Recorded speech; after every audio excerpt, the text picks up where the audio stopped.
Hey everybody, welcome to Philo Dreams on ACTN. I'm Steve David and I'm your host. Today I have two coaches with me from the Professional Football League that we're going to talk about the effects of COVID-19 on football in general in Trinidad and Tobago. Let me take time to introduce the panel. I have next to me Narada Wilson, my co-host. Welcome to the set, Narada. Yes, Steve, always a pleasure to be here on a topic that is affecting the world of sport in general, but more specifically football. And it would be nice to hear how our local coaches are dealing with it and some of their views on it. So it's a pleasure to be here. And I've got Cunupia FC head coach, Michael Defoe. Welcome to the set, Michael. Frank, it's a pleasure. I thought you guys did pretty good for a first time last season. You had quite a bit of draws. You came close to winning a few. You could have turned that into a few wins and do well. So keep your heads up. Thanks a lot. Yeah. All right. And then my coach from Point Fortin Civic, Dexter Cyrus, who came. Dexter, welcome to the set first. Thank you very much, Steve. And you did what nobody ever did in Point Fortin as a coach in the Professional Football League. You finished third. What happened with that? What's with that? Well, I can't take all the credit. The players, they settled down eventually. They needed some tough love, but it worked out. And they settled down. They bought into what I was coaching, what I said, and they settled down. And from the time we connected, from the time we gelled, everything was smooth sailing. Okay, we talk about what I do during the show. I just wanted to know how you felt, and I know the people you were walking into Point Fortin, which is a tough place to get credit. Yeah. And you certainly did that. You got all the respect from everybody. Yeah. Okay. I got you guys here today because, football, the COVID has affected us pretty bad, and they shut down the league 3 games to the end. And so we had to stop the football. So I wanted to know what your take is on how things are now and how it's been and how you hold your players together and, the whole works. So we're going to just sit down and have a discussion, barbershop kind of discussion. We just talk about football and the effects on it and whatever else we want to throw in, we can do that, right? So Narada, you're going to start the show no problem. Going for us. Go ahead. All right. So one of my first questions would be obviously when everything shut down in COVID, one of the responses that a lot of people spoke of is that it was a time for leadership to reach out. So my question would be, from the management's perspective, how was the management interacting with you guys as the technical heads of the clubs? And then what was your role in terms of what you had to put forward or present to the players as what may be the step forward during this period? So if you could say what management may have spoken to you guys about or what you guys may have relayed to the players from a coaching perspective. And for me, it was pretty simple based on you look at something that has impacted the world in that short space of time and so dramatically. Right. For me, it was guiding myself, using the guidelines based on what you saw happening and in the greater picture around the world. Because now the league cut, right. I think that would have been mid-March or maybe about a week into March. Correct. And you don't know, you don't have a clue when it's going to start back. Correct. But you have guidelines to follow based on your personal safety. Right. So now, as a leader, you have to be able to tell the coach, the players, here what? These guidelines need to be followed, no exceptions. Because your personal safety comes first. Correct. If you don't follow those guidelines, you mightn't be alive to play football next season. Right. You know, and I think well, the world followed those guidelines. Now we could actually look at football on television based on the English League and the Spanish Premier League and those kind of things. But in general, I thought we handled COVID pretty well based on how fast we acted. Right. On the flip side of that, you look at the countries that didn't act swiftly and watch what's happening to them. Yeah. And Michael, how was it, relayed to you from management, and then what you had to do in your role towards the players?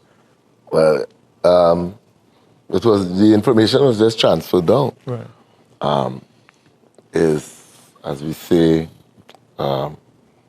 embracing the information, because we looked around. I think Copa America get cancelled, Olympics, Euro Cup, anything you could think about. So, you're playing football and you it's a clean cut. Either you win or you lose. The season ends, and you're going to start again. So for us, it was challenging, because this was our first season. Right. And we're trying to adjust and come in and we looking for points and so on. And they say no more football. And the thing about it, they didn't say no more football until when? Right. There's no start back date. Yeah. So you like, We just stop. okay, well, if 2 years ago we played championship or we played in the Premier and the season ended and we were third, and then the next year we won the League Cup. So we know the season ends and football is going to start next year. But this one is, hey, no more football. So it wasn't the normal cut. And you're going to go forward and you're going to learn. Now we had to dig deep, and the same lessons that we have been sharing with the players. Yeah. We had to now apply to our own selves and then reiterate, how we lead, and we have to serve and lead, and we can't put ourselves first, and we have to still keep the team together, and we had to find ways to communicate. Right. It was really a challenge. How you guys managed that, though? That was difficult to manage because you didn't expect it. You're not expecting us to Right. And then how you really manage it in the sense that keeping the players motivated, because I know they would be disappointed. A lot of players were disappointed. Right. So how you manage to keep them motivated? This is going to start anytime until the time comes in. The league says, hey, we got to shut down. Well, as I said, that lesson of serving and as a leader, which is also a life lesson. Mm-hmm. So the lessons that we would get about football, and it's noble to fight and teamwork and so on, we know how to apply to our lives, and we have to add go over that message with the players. Right. So that they would understand that all what we've been telling them about football and how it's a good to apply the things you learn in your life, now is the time. Because we don't know what's going to happen. Would you say it may have been different, and I'll put this to Dexter as well, coming from a Pro League team that has been in the Pro League for some years, most of the players may have been on some professional status. Kanupi, on the other hand, may have been on a Super League status where we consider semi-pro. Would you say, both experiences, Dexter, would you say it was hard dealing with the players considering now they're looking at their contracts, not playing football, where is their income coming from, versus Mr. Defoe, who possibly may have had players who may have been employed elsewhere? Football is another part of their life. Was it difficult for them, or maybe easier because they had something to fall back on? I'll start with Dexter, if anything. Well, with my group, to be honest, my initial plan that I had for the group Point Fortin Civic Center was to refresh the group. Right. Not wanting to be disrespectful to the older boys, but I Right. thought they would have reached their time and their climax, and they had a lot of national under 20 boys Right. and a lot of boys who was very outstanding in the secondary school football, Right. who at that time would have been maybe 19, 20, 21. Okay. I sat with the Civic Center board. I told them I want to refresh the group. They gave me the go-ahead. I refreshed the group. So you had a lot of young. So I had a lot of young boys, but Right. a lot of talent. Right. Right? Raw talent, of course, and talent that is not tried and tested. Right. So I had to bring them up to a level physically. Right. I had to get into their heads. And when we built that momentum Right. in the second rounds, and they came and they cut the football, these boys were just, like you just deflate. Yeah. They just deflated because, like Steve said, they're not accustomed being up there, Right. and we're on a very good run. We got the community on our side. Everything that was being said about the team was positive, Right. and I think we was in such a good place, and then burst the bubble. So now, damage control is the first thing with the boys mentally, right? And then, of course, as you said, concerning the contracts and them kind of things. I don't think it didn't end up in a sense where they were too disenchanted. It ended up where they were more disappointed based on the abrupt ending of the league. Right. But they were very much looking forward for when we restart. Right. Now that is up in the air. But having discussions with the group, they're very much enthusiastic for the restart. And what about your boys? We were in a mess because you all have been in Pro League how long now? Civic Center would have been in Pro League 8 years. 8 years or so now. This was our first year. We just won the League Cup. We played in the Ascension, I think. Yeah. We came 5th. Yeah. And then played in the FCB Cup. We were in the semi-finals first year. New club, semi-final. That's like a little history making something. Yeah, of course. Yeah. And then we played in our first Pro League season. Correct. And there's football, okay, nothing. That's it. It's all over. Are you sure it's all over, coach? Yeah.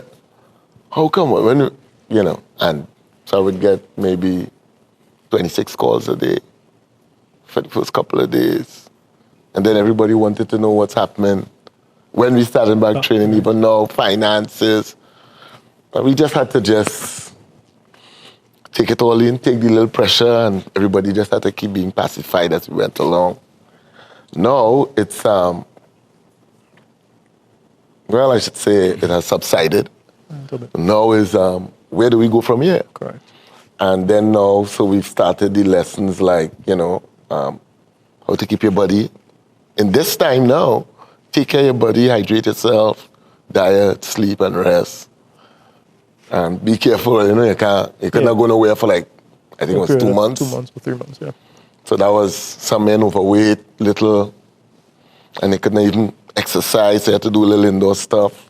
So now we want to start to get back and maybe look at games and come together on Zoom and discuss tactics and how we will go about in the next coming season and so on, which is still in limbo. Yeah. But it's much better now, thanks to I would want to say the government and how they handle the situation, and also the general public, how they responded to the instructions, because it could have been worse. Could have said, no, we're not wearing no mask, and, Yeah. we're not doing this or we're not doing that. But it has worked out okay. And now we just have to... And from a coaching perspective, what would you say this time presented for both of you as a coach in terms of whether it be, looking at what you're planning for the future, regardless of when the start date might be, or even in educating yourself? What were some of the forms of education or coaching that you may have taken just for self-knowledge or betterment? Well, there are a lot of podcasts, but they were generic in nature. They were not specified to, I would want to say, in inverted commas, the professional level. There were more podcasts to deal with youth football and development and so on. And then there was no football. live taking place. So the only thing you had to do was to go back and look at older games that were learning games, defensive tactics and strategies and so on, and that kind of thing. And it wasn't much. Yeah. And Dexter, It wasn't much. You just had to wait it out. For me, Generally, I think all I could have done, or maybe anybody could have done, was plan for the future. I think in the height of the COVID, it literally locked you down. Yeah, correct. Movement and all that sort of stuff. Interaction was a no-no.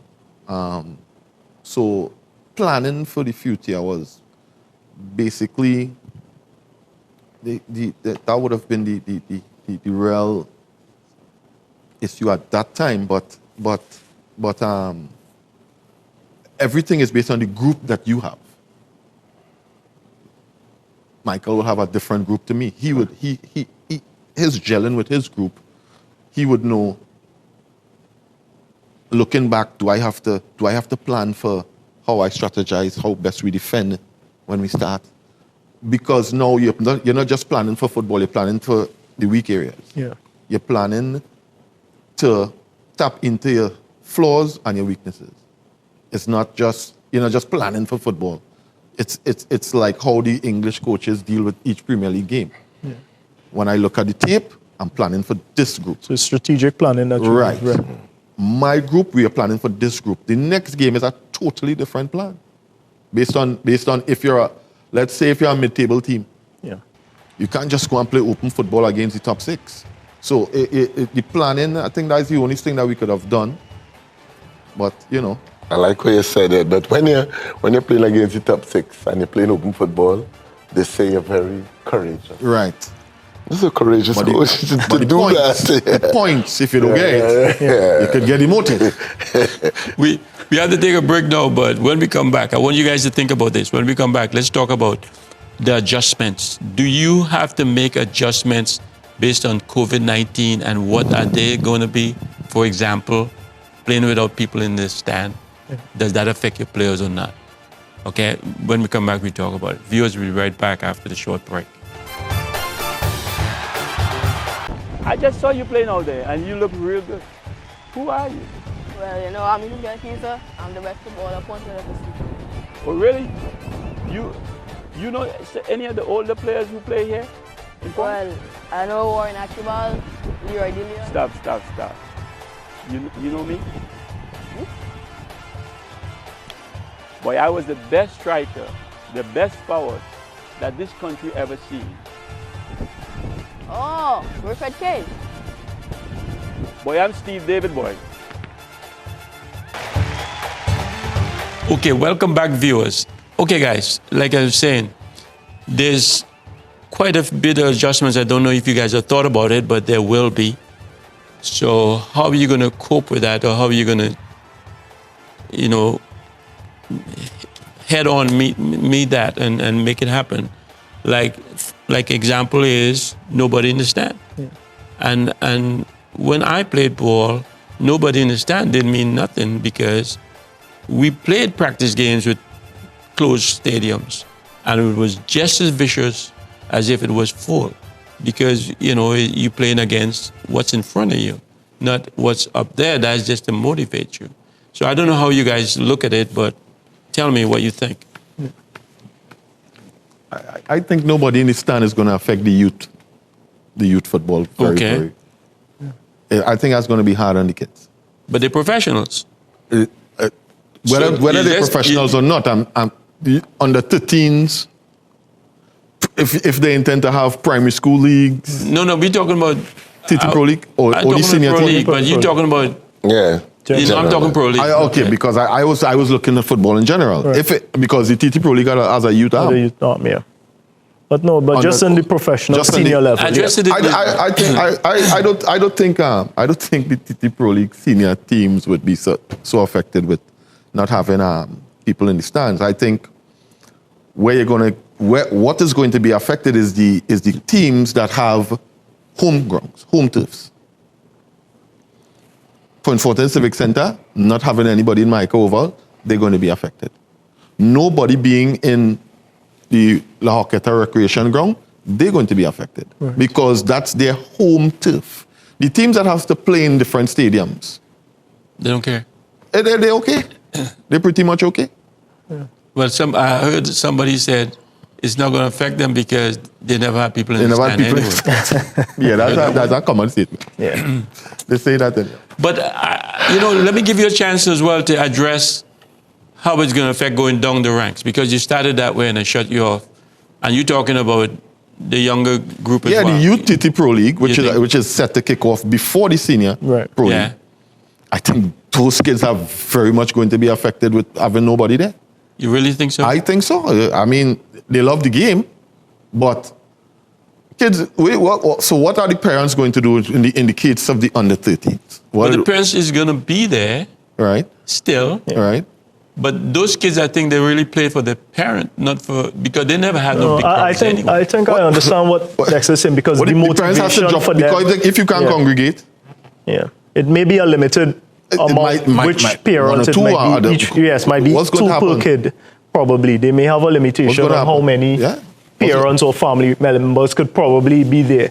But I Right. think for the young kids, the reality is the motivation for them, Yeah. outside of just playing the game, Yeah. is people seeing them play the game. Yeah. Whereas as a professional, you still have the You can adjust. financial You can backing. adjust. You can that- adjust. It's also a salary you earn. can adjust. Yeah, For the you can kids, there's adjust. no financial gain. Probably too far back for me to think about. the youth TT Pro League on the day that on match days, it's okay. Let's say San Juan Jabloteh is coming down to play in the Manny Ramjan Stadium. Okay, let me say they go into Civic Center. San Juan Jabloteh is bringing the under 13 team, Yeah. under 15 team, and the under 17 team Right, on that location. right. No, It's already here. no parents. But we do the same thing when we Yeah, go. yeah. Well, I'm saying no yeah. parents, no crowd, no. Because we already I would have a like, figure. and I insist like that, I would want to look at how is football in inverted commas going to move forward when no one is properly able to look at the youth and development for even scouting purposes. Oh, they will be there. That's not going to change. Scouts can go. I mean, it's just not going to have a big Well, impact. I would hope so, but as far as No, they'll be there. Yeah, I think what is happening is the numbers we realize, and we added numbers, because if we add scouts, let's say that's 6 persons, we add the TT Pro League, which would have had under 13, 15, and 17 on the same location. We're already on about 60 persons there.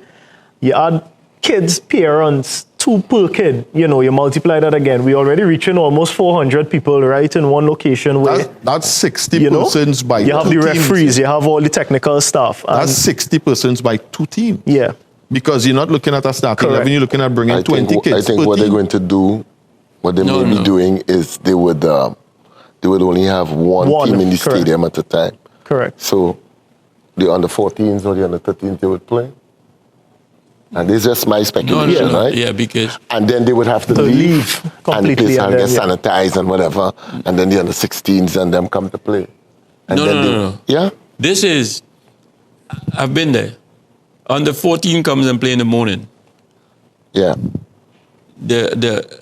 Maybe the under 16 come with them. Maybe if they're traveling. Yeah. But if they're home, the under 16 is not there yet. They come in later. Right. And then the bigger group, the under 18 teams, comes they at come, the end of the yeah. day. Then it's not as The as match times crowded are as 10. everything. Huh? The Yeah. match times are 10, 2, and 4. Yeah. Right. Yeah. So in between, what would happen is they would have Yeah. to now take some more precautionary measures in ensuring that Yeah. Yeah. sanitized or the location But is. the world will never be the same again Yeah. as far as it comes to sanitation and that kind of thing. The world will never be the same. It's always, I don't think we are going to go back to not being thorough when it comes to sanitation. Yeah. I think from now on, you won't have Lysol again ever in the grocery. So what other adjustments other than the crowd you would have to make, the coaches, as a coach, whether it's in your practices, whether it's in whatever. Tell me some of the adjustments you think may or may not be difficult that you would have to make. I would like to throw throw something in case they haven't thought. What do you think in terms of the locker room, the interaction between the players, where we have to keep some sort of distance? We're not expecting them to, it's a contact sport, but we know how a locker room is. We know how players interact with each other. Do you think that that sort of interaction may be somewhat crippled to some extent because now everyone has to be so aware of how we talk, how we, hug, celebrate, how we, have our experiences in football? That's a big one because, take for example, clubs will have to have the temperature guns, and maybe they may have to have administrative procedures where they say who they've been in contact with over the last week, and they write that in before a game in case something pops up, that they could do that tracing thing. Right. And then you as a manager in a locker room, you have to kind of have to enforce that, hey, well, it can't be just bouncing and thing and drinking the same water bottle and drinking from cups, and all that has to stop if it used to happen. Yeah. So it's bottles, Yeah. sealed. When they used to have the, maybe a powder drink that they mix, I don't want to call a brand name, Yeah. right? You might have a drink that you mix and you have it in a, and you have One cups shared and all cooler, that. yeah. You may have to move away from that. Yeah. And then the seating on the benches, that will have to change. Clubs will have to get additional benches Yeah. or Give have some people in distance, part of right. the stands. Yeah. There's a lot of little changes Yeah. that will Well, change the whole. And from a coaching perspective now, well, you have to have more, I would want to say, technical development sessions where you're working on, and you may want to do less scrimmaging, I don't know. Yeah. Then you have to observe if a man cough, you have to call a medic. Hey, I'm coughing. So you can't cough no more? And you say, can't. But as a man do so, Everybody starts. But to look now. let me say something here. realistically, We've seen what's happening overseas, right? With the professionals that play now. Yeah. And I don't see no difference. I seen everybody sitting. I seen sometimes they have a little face mask, but to me, the interaction is the same. I think one thing that we may add to it is that with these professionals, which I don't know how we're going to take it, and Mr. Defoe spoke on it, a lot of them have been in somewhat isolated facilities for some time leading up to the game. So do we now go into a position where our players now go into somewhat of a camp with you guys for 3-4 days prior to the game, to ensure that we don't risk them too much in the public before they have interactions with each other, Oh, that's not going to happen in this Pro League. The next Team that's- interaction, I don't think you could get away from Yeah. that. Yeah. I don't think you with your teammates, I don't think you could Yeah. get away from that. And by extension, based on what I was saying about the UTT Pro Yeah. League, I don't think you could stop stop them them, kids from yeah. interacting with each other. You can't. That's a total no-no. Yes. How are you going to stop them 12-year-old And boys from... it's one of the reasons why the schools is the first place where a lot of countries shut down. Right. Or when it comes Right. back, it's there because that kid at that level Right. is very difficult. Yeah. And then the asymptomatic kid, the kid who might have COVID and not show it Yeah. for some months. So to be honest, I don't think you guys are going to have much adjustment to make, right? Because I don't see much either. I think that I am from the practical in terms of coaching and drills, no, Nothing. not much. Right. But administratively, how the football is run on game day and so on, and even at training sessions, that will have some. So tell Some me tools. about that. How you Match day, think match it day. will run? I think match day is going to be a totally Right. different experience. Give us a rundown yeah, of that's match what I day. was saying. Yeah. I think if you facilitate in a league on match day, I think you would have to check the players' temperature Right. and that kind of thing with the gun. I think arrival to the stadiums, you will have to be in your mask. Right. I don't think there would be any interaction with the other team other than on the field. Right. Right? Those things, I think they have to be very strict with those things. Your interaction would have to be with your teammates because you've been interacting with them in training anyhow. Yeah.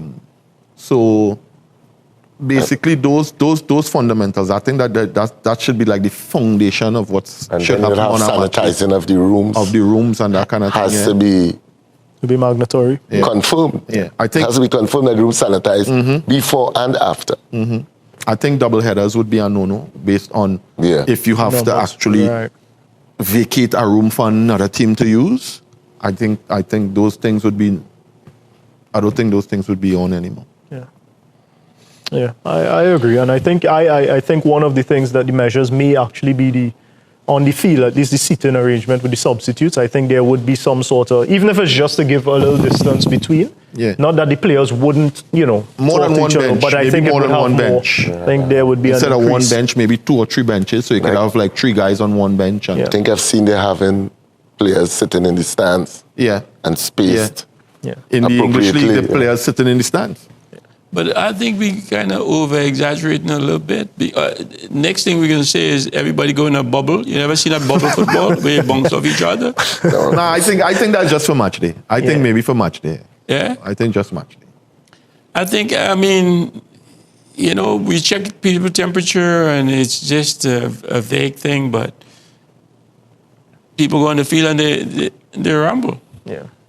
And then after that, you shower and you go home. The temperature is not a given, you know. I know, that's what I'm saying. Temperature, check your temperature and know you have COVID. You know? And that's That's it. the start. And it's even, and it would even be Just what a- I would say, even with the mask, because the mask is for the droplets.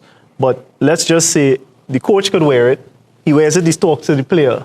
But then the players are interacting with each other. They're not going to play in mask. So it's almost like if it's counterproductive to some extent because you just Right. do it for 5 minutes. Right. But then you're going to talk and laugh with each other. And, Right. They They may even you want defeat. us say that they need to have a qualified doctor For some, yeah. for every match day and not just the ambulance, but a Yeah. qualified doctor. Yeah, or maybe you might need to have the COVID testing swabs there one That time. would have been nice From the too. time you check that pulse or whatever, bam, somebody to check you one time. It would have They can been pick you up one time. very appropriate if before the season starts, Yeah, that's what all the through all players and all the teams got tested And officials. And coaches. and officials, and then taking it from there. But that's a Yeah, we cannot afford that here. Definitely. And we're not going to go on that road. But, I mean, is our football going to change? Is it going to affect our football totally? Yeah, change in terms of style of football or what? Generally? the entire frame. Totally, the I don't think so. I don't think it would affect the football totally. I don't think so. When the football starts back, whenever it does, I think the standard of football is going to improve. improve. I think so. Because Let's call it intuition. I think so too. I think the standards of football is going I think to improve. I There are a think number of factors, huh? the surge right now would Yeah. play the fact that those players feel penned up for a while. Yeah. I think And the football is going to improve. this upcoming season is going to be a very, very good season. And a lot of teams that were, and in inverted commas, participants, I'm not calling any name, right? That would play the football and it was a standard, they play this year, wherever. It's going to have just as the world has been upset and turned inside out, the football is going to turn inside out. So you think because, let's say we put it in the ecosystem of football. So you have the top players, the not so top players, they're not all back on a level playing field, so to speak. Top clubs may have been affected financially, everybody. So you think everything has been disrupted to afford now that when it starts back. I don't think it will. I don't think it would I be. don't know from a I don't think it will be a financial level perspective. playing field when it comes to players. I think the quality players Will still be the quality players. I think when it comes to the finances, that's the problem. And that is what determines the football, really. Yeah. But there are a lot of returning footballers who are playing in professional leagues outside. Yeah. Maybe 50 or 60 will be coming back. And this has affected also people who are on academic scholarships and all of that. Yeah. Footballers who are out there and playing for different schools and this was the final year and they had to stop playing. And they're going to be returning home at some point in time. If not for this season, for next season. So you're going to see a lot of talent here. In the country. That is local talent that probably we've not been accustomed to seeing for the last 8-9 years. Looking for an outlet. Looking to, So we know. to showcase their talent. Yeah. I agree with that, but for somebody like yourself, Cyrus, who had a lot of fresh, young local youths That's also a playing, concern of mine. and then you bring two old horses that have been playing outside, comes back here, that disrupt your team. Don't say nothing. We talk about it when you get back. Viewers will be right back after the short break.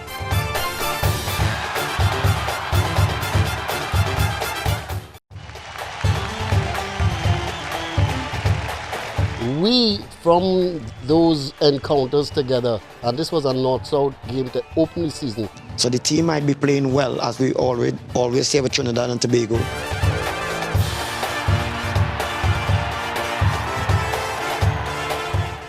Futsal did that great for me. Okay, hey everybody. Welcome to another edition of Field of Dreams and ACTN. My name is Steve David. I'm your host.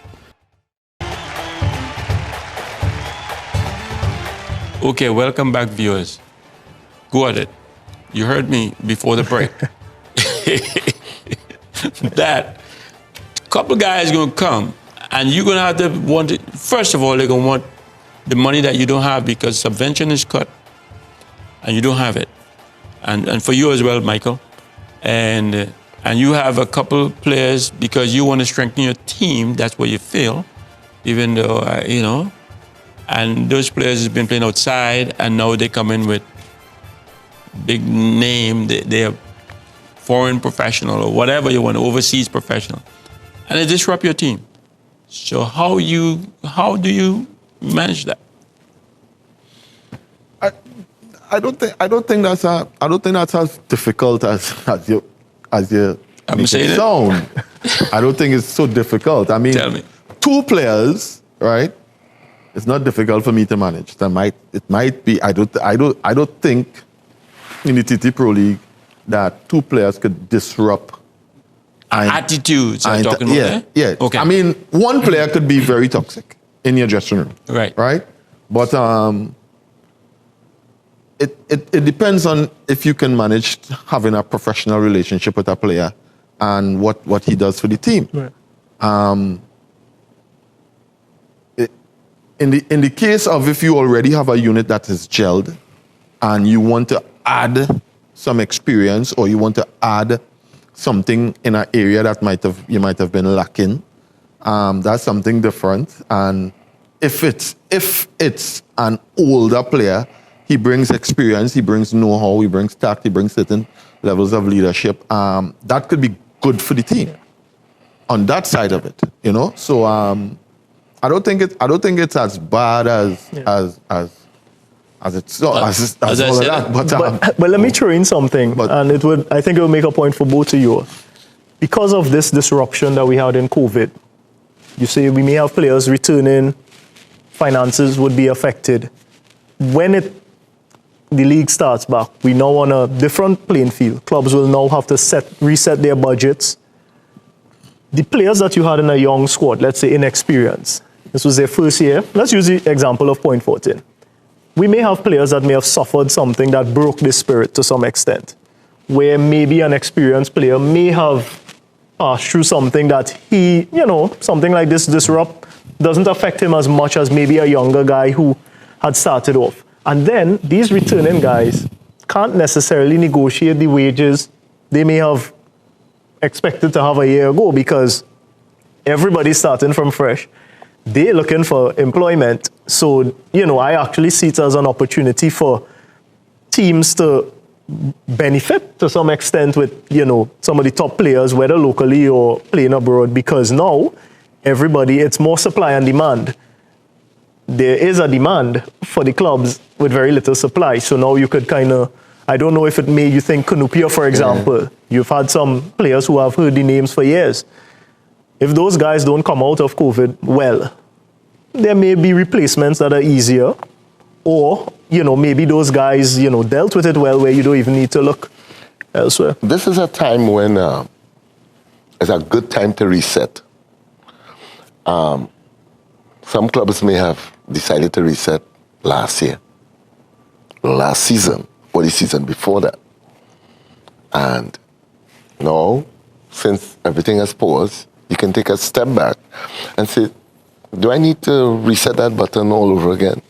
But to this new season coming here, which would be the 2020-2021 season, is the best time any club at the professional level in Trinidad and Tobago could reset and say, listen, these are our targets, these are our goals, this is what we want to achieve, this is what we want to structure our team, and go forward with that without much hindrances at all. Because everybody you have the talent that was there, that is there, you have talent coming back.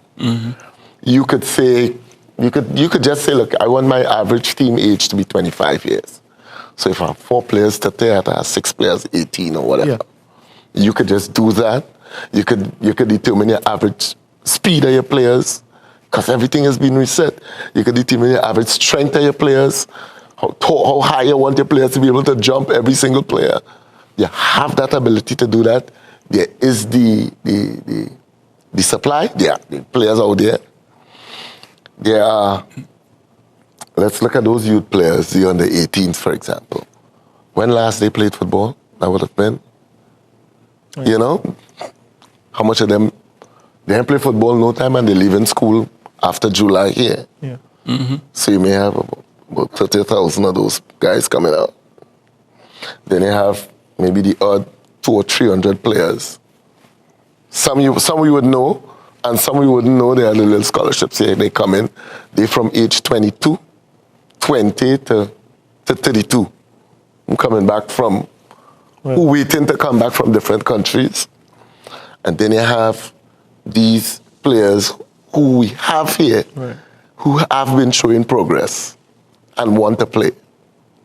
So this is going to go well for the professional football and for the tiers that below that, whatever they, because, you know, there's stuff going on. So whatever they decide to call them, it's Super League, or Second League, First League, Championship, whatever, this is going to be very good for them. The only issue we will have, which is been having, is how do we harness all that potential talent into a product. With no money, right? No, I don't want to say with no money. Oh, with little money. I know that's a good point. I don't want to say that because the country as a whole has produced, not only in football, but when you look at the size of Trinidad and Tobago compared to other countries, and we've produced great soccer players in the world, beautiful women, you know, intellects. I could call one Wendell Motley. He was a brilliant guy. He was a good athlete. And we've had these people. We've had Otto Boland, we've had Andy Crawford, we've had Jean Pierre, we've had that. But to take us from just, and I want to say just in inverted commas, having those potential talent and to manufacturing it as academies do. You have these academies like Arsenal and Chelsea and so on. And the players who don't make Chelsea senior team, they go and play in Europe and they play here and here. And Trinidad is that kind of size. We could produce players for all over, you know. And just that part of it, we need to get that right. Not me, but somebody needs to step in and say, we could do it that way. Let me ask you take on this. If we work backwards as to when the league was supposed to end, the TT Pro League was supposed to end. The TT Pro League was supposed to end mid-April. Yeah. The new season of the Pro League was supposed to be a month after. You know? Yeah.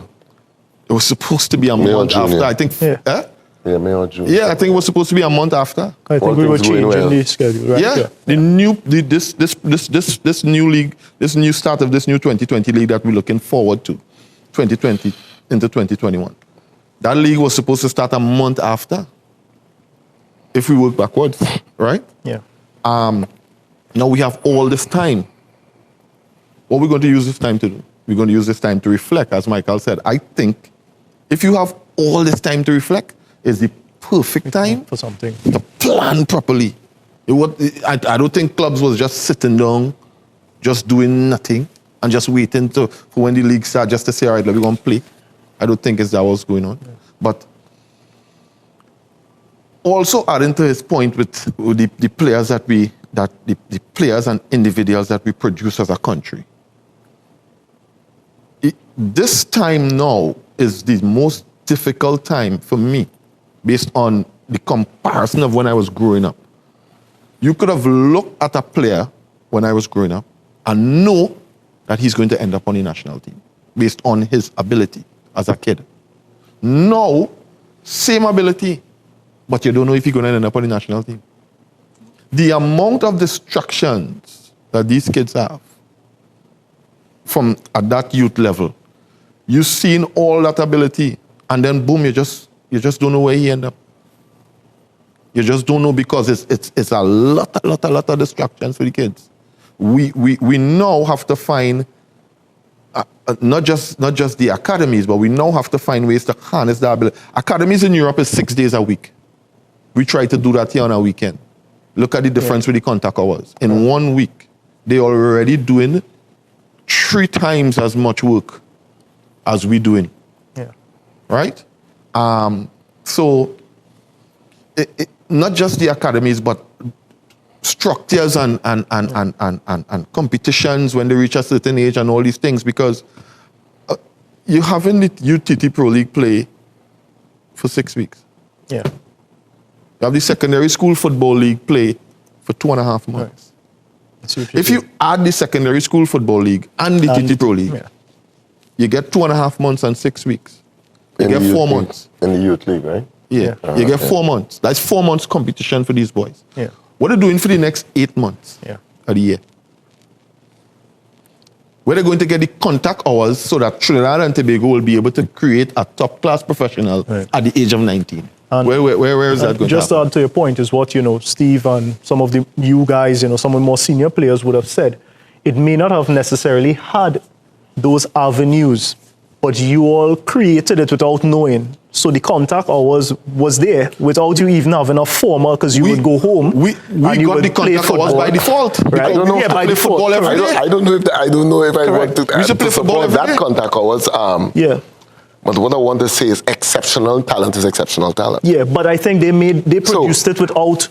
They played in the communities. You were going out and playing in the savannas. We played football so you played every 4 day. hours without a formal structure. Right. But it was the 4 hours we played of football every day. So at the end of the day, some sort of learning took place. Your touch became better. You might have been able to handle the ball better, screen the ball better. Now, the coaching might have been missing. Correct. But now, you being unsupervised to play makes you very, very, very, very creative and makes you very brave. It also turns you into the type of player that is able to take care of himself on a football field. It have a lot of this that is missing in the academy setup. Because the academy setup took away a lot of things. It took away the bully. The bully, the guy who likes to beat up on everybody on the football field, but I'm beating up on you with tackles, and every time I pass, I take a kick, and that kind of thing. I grew up with that. Mm-hmm. I grew up with that. But I learned to take care of myself on the football field. I learned. I didn't have a coach around. I think so. And I believe got the in that contact system. hours. Yeah, I got the contact hours. You express yourself. And you learn to deal with things and be more creative and so on. Creative players. Right. And I think, I would give credit to Michael as well, because I've seen a couple of the games and a couple of the players that you have. And I don't know how much some of the things they do, you can't coach that. Those are guys who, I think you're the type of coach that may not necessarily be an enforcer of every specific thing. And I would agree with Mr. Cyrus on that our formal coaching, to some extent, became too hard on players being expressive, because everything they learned, they wanted the players to do. So I always use this example. Especially at youth level. You go to the youth leagues, and you could watch this kickoff from the goalkeeper, and you know everything that is going to happen. Right. He's going to play it to a wing back, he's going to play it across the field, he's going to push it forward. It's basic. Right. Because they all have been forced to continue to do that. Right. Instead of having the creative guy. How many youth players have you seen in the last year maybe that you could say you've seen him take a ball and go at 3 guys? But yeah, what happens with players like that? The whole system has to change for a player like that. When you have a exceptional player, however you envisage him, structure of your football and your being your club, your team, whatever, has to change to facilitate him, for him to be who he is. Yeah. And So you have a structure, you say back 4, midfield, strikers, you're playing a W, you're playing a L, you're playing a R, you're playing a counter, you're playing a what. And you get a player who could do magic. You can't enforce the structure of that football for that player. Yeah. You have to change the whole structure of the football to facilitate, to harness him. But what happened is that players before that would spend the time, and they knew how to adapt to it because of the experiences.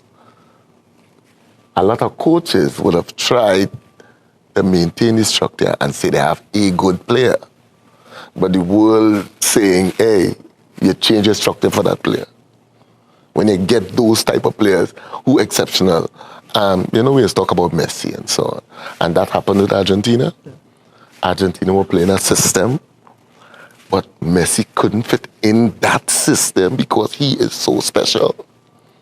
And they kept trying to have him to play within that system, and he said, the structure. I would differ a bit just based on saying that the whole structure has to change, just because of the fact that one, when it have the different levels to the football, has shown itself clearly in the last World Cup. Yeah, okay. Which part when you call the minority teams will come and they set up a particular way in order to get a result. Now, if I had a big player, an exceptional player within that setup, then he might have been able to impact the game in a positive way and I would have been able to get a positive result. But I didn't have that type of player. So now, I don't think this is so much the structure, I think it's the coach. Well, the coach has to give that player the freedom to take risk. And that is why I think, as we said, the coaching, especially during this period, as you both guys said it, is an excellent time to reset as well as plan for where do we see the league, local football, our players and our talent going post-COVID or when the league is, determined to start. I also saw, or you guys also said, and I'm going to wait and see what happens, that it's going to be a better league. They like raring to come out the gates now because they've been stifled back players, so long. I think the players are going to be well rested. I think they're going to be way more eager. I think it's going to be a way better. Talking about Titi Pro League here. Yeah, Titi Pro League. Right. A way better season. And I'm going to look forward to see that. Yeah. And I'm sure. So we down to in the last minute of the show. Any closing quick remarks? Otherwise, we're going to keep going. Anything? Yeah, we can keep going. Anything else we need to expect? Nothing. Okay. I want to thank you guys for being here. Appreciate you. And continued success. And keep the faith. You guys, I know you guys are two good coaches. You have your plan set out. Stick with it and keep the faith. It's going to happen for you. Now, don't happen overnight. Narada, thank you for being here as well. Always a pleasure, Steve. ACTN, thanks for giving us the opportunity. Viewers, thanks for tuning in. We do repeat our show on Tuesday at 1 o'clock. Show is ended. Go in peace. My name is Steve David. Good night.